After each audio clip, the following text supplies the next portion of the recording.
بسم اللہ الرحمن الرحیم قال النبی صلی اللہ علیہ وسلم انا آخر الانبیاء وانتم آخر الامم۔ 7 ستمبر کا دن جب بھی آتا ہے تو اپنے ساتھ وابستہ عظیم الشان یادیں بھی لاتا ہے۔ 1970 کے اندر پاکستان میں الیکشن ہوئے، چند سیٹیں مرزائیوں کے پاس بھی آ گئیں۔ انہی چند سیٹوں کے بلبوتے کے اوپر انہوں نے اقتدار کے اوپر قبضہ کرنے کے خواب دیکھے اور یہود بے بہبود کی طرح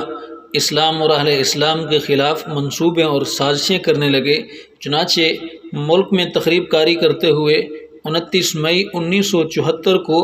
ربوہ ریلوے اسٹیشن پر چناب ایکسپریس کے ذریعے سفر کرنے والے نشتر میڈیکل کالج ملتان کے اسٹوڈنٹس پر قاتلانہ حملہ کیا،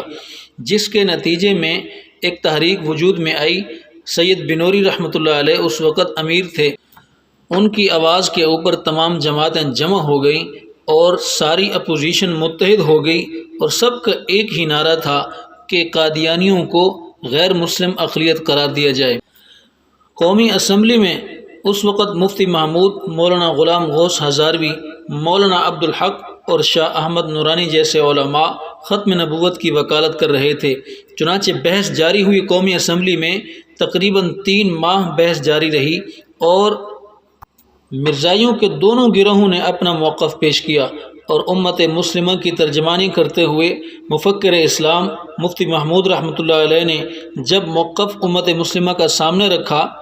تو نتیجے کے طور پر مرزائی اپنے انجام کو پہنچے، جس میں لاہوری اور قادیانی دونوں گروہوں کو غیر مسلم اقلیت قرار دیا گیا۔ یہ 7 ستمبر 1974 کا وہ تاریخی دن تھا اور ذوالفقار علی بھٹو کا دور تھا۔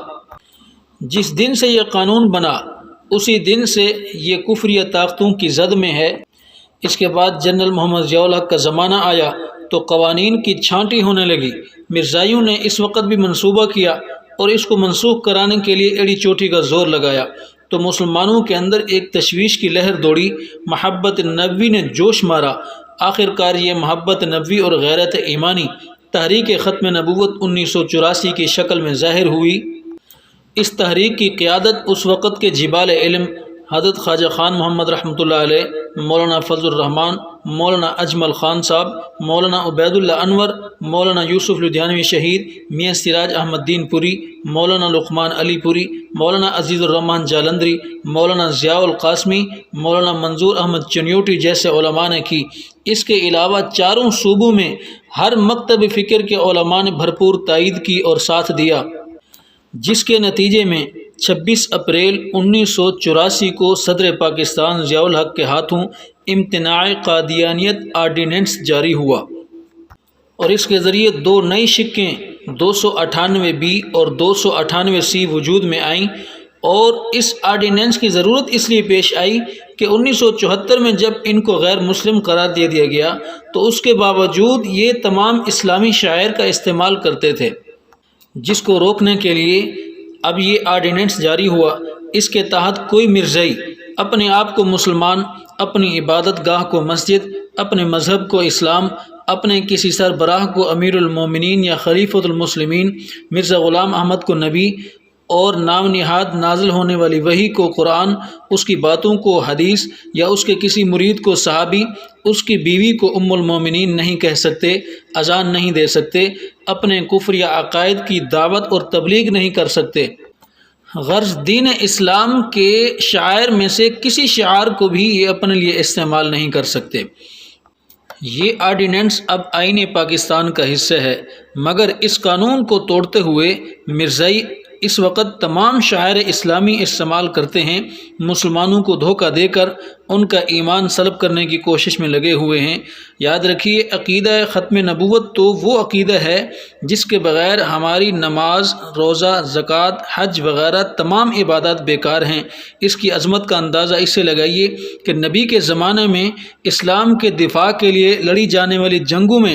شہید ہونے والے صحابہ کرام کی تعداد 259 ہے، جبکہ صرف عقیدہ ختم نبوت کے تحفظ کے لیے صدیق اکبر کی خلافت میں مسلمہ کذاب کے خلاف یمامہ کے میدان میں لڑی جانے والی صرف ایک جنگ میں 1200 صحابہ کرام نے اپنی جانوں کا نذرانہ پیش کیا، جن میں سے 700 صحابہ کرام قرآن کریم کے قاری تھے۔ ختم نبوت کا قانون تو بن گیا، بنانے والے بنا گئے، ہمارے اکابرین نے شب و روز کی محنت سے یہ قانون پاس کروایا۔ اب مسلمانوں کی ذمہ داری اور فرض ہے کہ اس آئین ختم نبوت کے تحفظ کے لیے ہر قربانی کے لیے ہم وقت تیار رہیں اور اپنے تمام وسائل اور صلاحیتوں کو صرف کر دیں اور ان کی تمام مصنوعات کا بائیکاٹ کر دیں، ان سے تعلقات اور معاملات کو ختم کر دیں، اور 7 ستمبر کو یوم تحفظ ختم نبوت کے طور پر منائیں، اور اس دن کے حوالے سے ہونے والی تمام کانفرنسوں اور اجتماعات میں بھرپور شرکت کے ذریعے تحفظ ختم نبوت کے حصہ دار بنیں کہ محمد سے وفاتوں نے تو ہم تیرے ہیں، یہ جہاں چیز ہے کیا لوح و قلم تیرے ہیں۔